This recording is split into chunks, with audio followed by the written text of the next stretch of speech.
শান্তি। সবাইকে নমস্কার জানাই। এই থাম্বনেলটা দেখে কেউ ঘাবড়ে যাবেন না।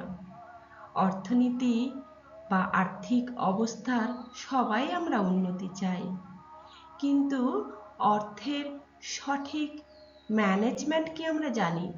সেটা তো আমরা জানি না। তাই অপ্রয়োজনে আমরা অনেক খরচ করি।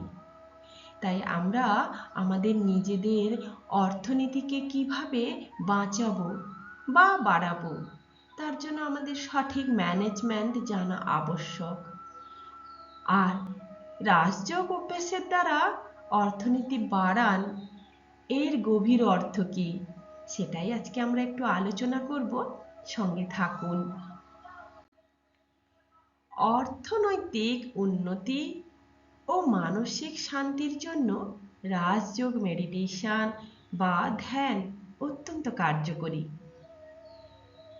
যা একাগ্রতা, আত্মবিশ্বাস এবং সঠিক সিদ্ধান্ত নেওয়ার ক্ষমতা বাড়ায়। নিয়মিত ধ্যানের মাধ্যমে মানসিক চাপ কমে, যা পেশাগত জীবনের উৎপাদনশীলতা বৃদ্ধি করে এবং আর্থিক সমৃদ্ধিতে ইতিবাচক প্রভাব ফেলে। বুঝলেন কি কিছু? অর্থাৎ যারা ব্যবসা করে বা অর্থ ইনকামে তো আমরা সবাই থাকি, কিন্তু সেই অর্থ উৎপাদন করতে গিয়ে বা ইনকাম করতে গিয়ে আমরা আমাদের নিজের মানসিক শান্তিগুলো ক্ষয় করি। আমাদের উপরে এত প্রেশার বা লোড নিই, যার সাহায্যে টেনশন, ডিপ্রেশন, স্ট্রেস এগুলো কিন্তু বাড়তে থাকে। ফলে আমরা ধীরে ধীরে এক রোগীতে পরিণত হই, আর কোনো কিছু সিদ্ধান্তও আমরা ঠিকমতো নিতে পারি না। রাজযোগ যদি অনুশীলন করেন, তাহলে আপনার অর্থনীতি উন্নতি করা সম্ভব। কারণ রাজযোগ কি করে? মানসিক প্রশান্তি ও সিদ্ধান্ত গ্রহণ। যেমন ধ্যান মনকে শান্ত করে, ফলে জীবনের কঠিন অর্থনৈতিক সিদ্ধান্তগুলো আবেগপ্রবণ না হয়ে ভেবেচিন্তে নেওয়া যায়। যেমন আমরা জানি আমাদের খাদ্য, বস্ত্র এবং বাসস্থানে থাকার জন্য কতটুকু খরচ হয়।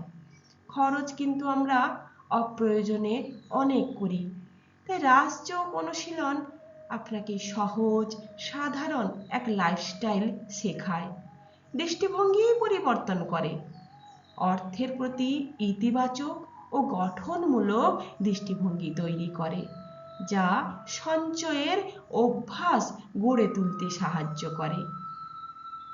অনেকে দেখবেন বেতন পাওয়ার সাথে সাথেই তার 1-2 দিনের মাথায় সমস্ত খরচ হয়ে যায়, কারণ তার বেতনটা যাই হোক না কেন সে ম্যানেজমেন্ট করতে পারেনি। লক্ষ্য স্থির ও একাগ্রতা আনে। প্রতিদিন ধ্যান করুন, কাজের প্রতি আপনার মনোযোগও বাড়বে আর কর্মক্ষেত্রে দক্ষতা ও আয় বৃদ্ধি করবে। যারা কোম্পানিতে চাকরি করে তাদের প্রমোশন হয়, যার দক্ষতা কম তার কিন্তু হয় না। সে তখন চাপ তৈরি করে। অর্থাৎ চাপ মুক্ত কর্মক্ষেত্র রাজযোগ কি শেখায় না আপনার মানসিক চাপ কমিয়ে সুস্থভাবে কাজ করতে সাহায্য করে। দীর্ঘমেয়াদী পেশাগত সাফল্যের মূল চাবিকাঠি। তাই নিয়মিত 10 থেকে 15 মিনিট রাজযোগ অভ্যেস করুন। আপনার চিন্তায় ইতিবাচক পরিবর্তন এনে নীরবে আপনার আর্থিক অবস্থাকে শক্তিশালী করতে পারেন। অর্থনীতি বাড়াতে চাইলে ভেতর থেকে শুরু করুন। কি অর্থ? ঈশ্বর বলছেন, মিষ্টি আত্মারা, শুধু আয় বাড়ালে অর্থনীতি শক্তিশালী হয় না। যদি চিন্তা অস্থির হয়, সিদ্ধান্তে ভুল হয় আর আপনার আবেগগুলি নিয়ন্ত্রণে না থাকে, তবে যতই আয় বাড়ুক অপচয়ও বাড়বে। কেন না? আবেগ থেকে আর বিকার থেকেই যত রোগের সৃষ্টি আর শত সমস্যারও সৃষ্টি হয়। তাহলে আগে চিন্তা করা দরকার, চিন্তা ইকোনমি, শক্তির ইকোনমি। ইকোনমি মানে অর্থনীতি। চিন্তার অর্থনীতি করুন, শক্তিরও অর্থনীতি করুন। রাজযোগ কিভাবে ভেতরের অর্থনীতি গড়ে তোলে?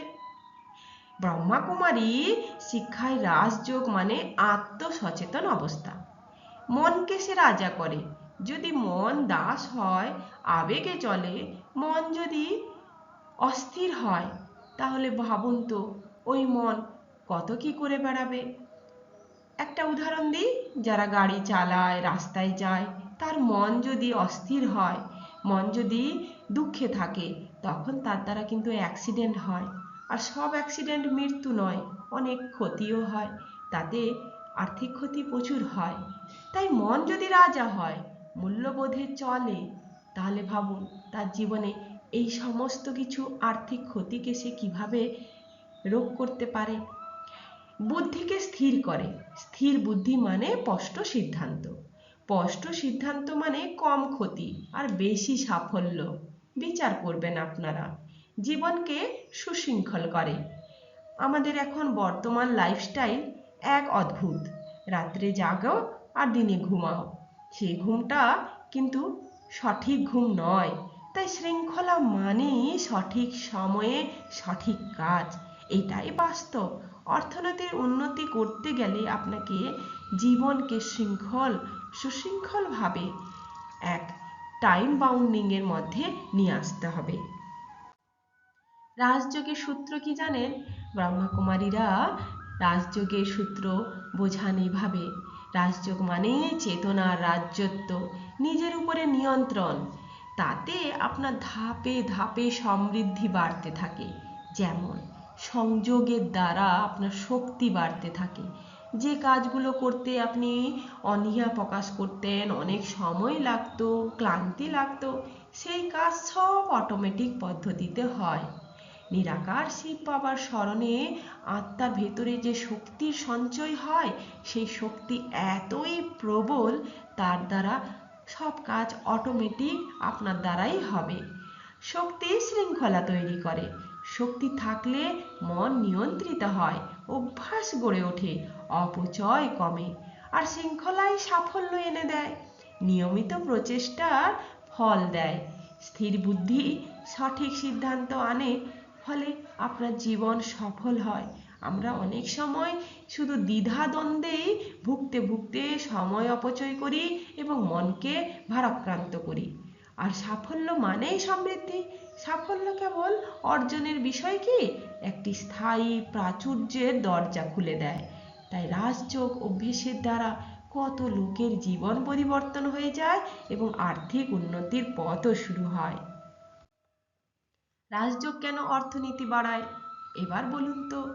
সিদ্ধান্ত নেওয়ার ক্ষমতা বাড়ায়।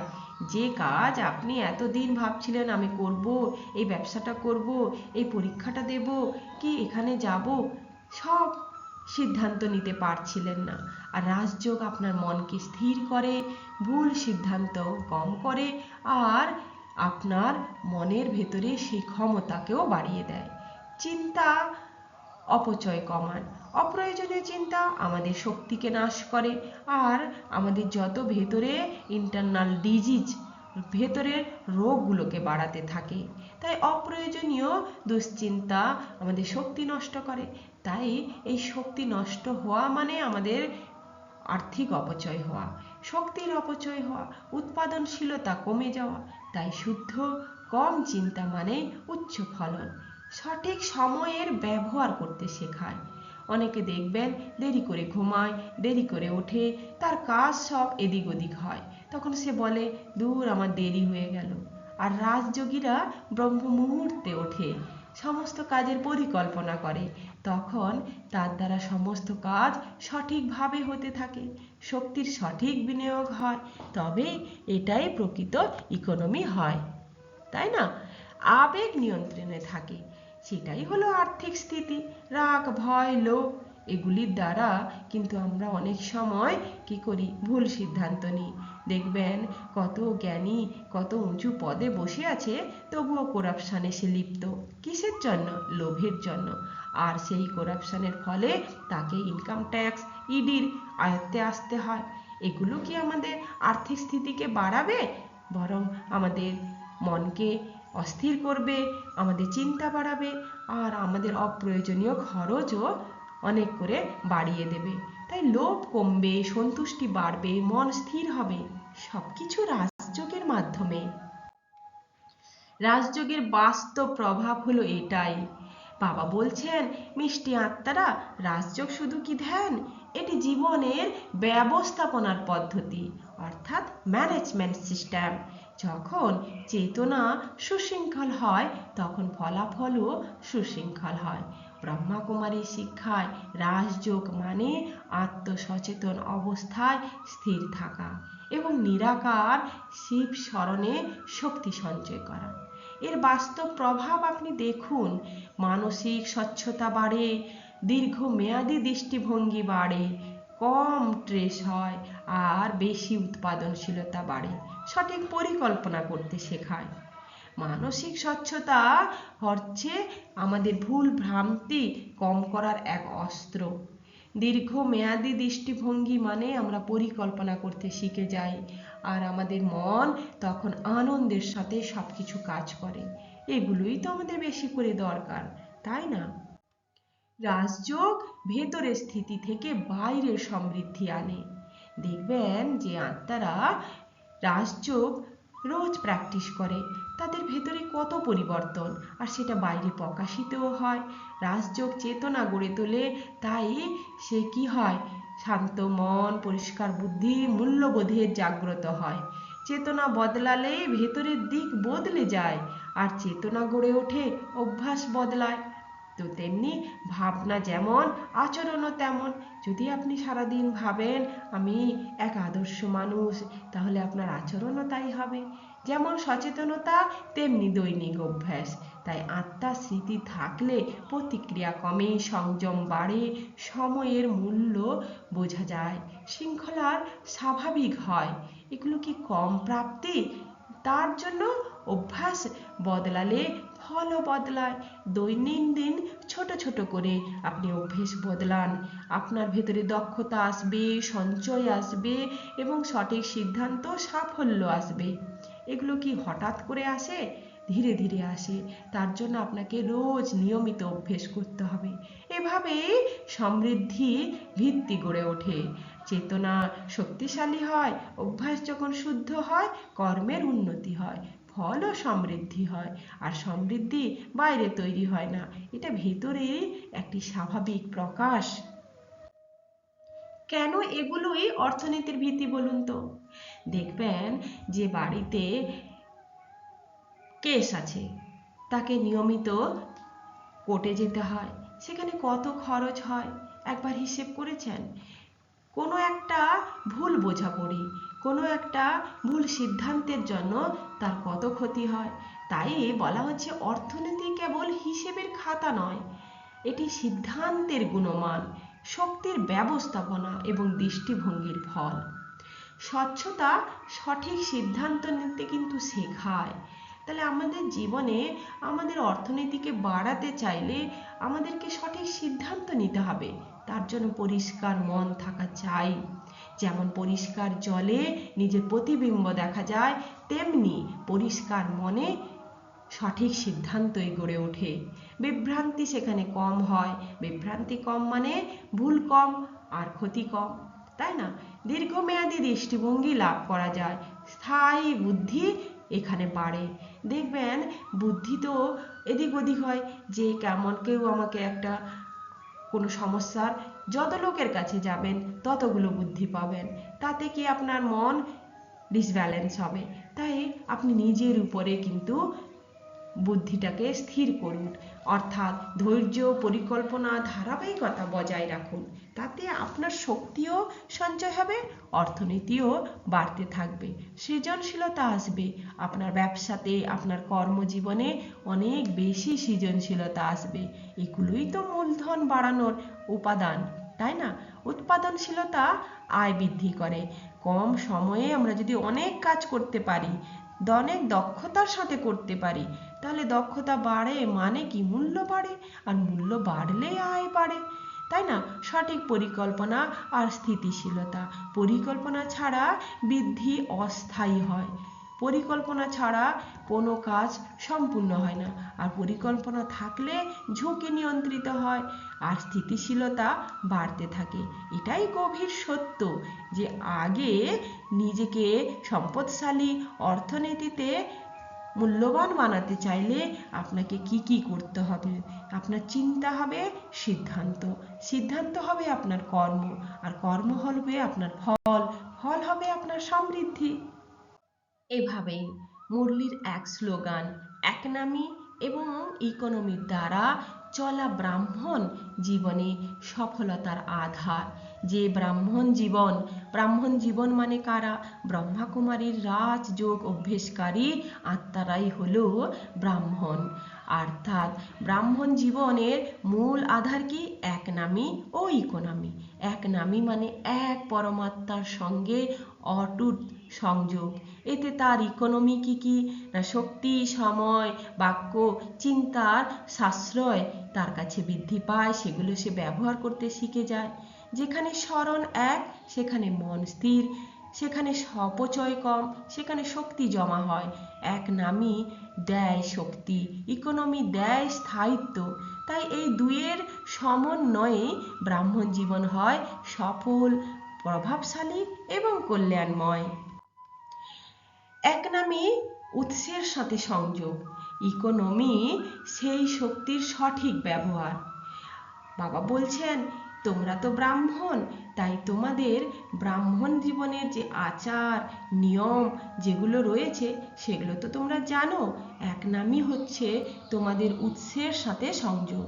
অর্থাৎ আমরা শক্তির জন্য বা পরামর্শের জন্য এদিক ওদিক ছুটে বেড়াই না, আমরা স্থির হয়ে সেই সর্বশক্তিমানের সাথে যুক্ত হই, যিনি সবার সদ্গুরু।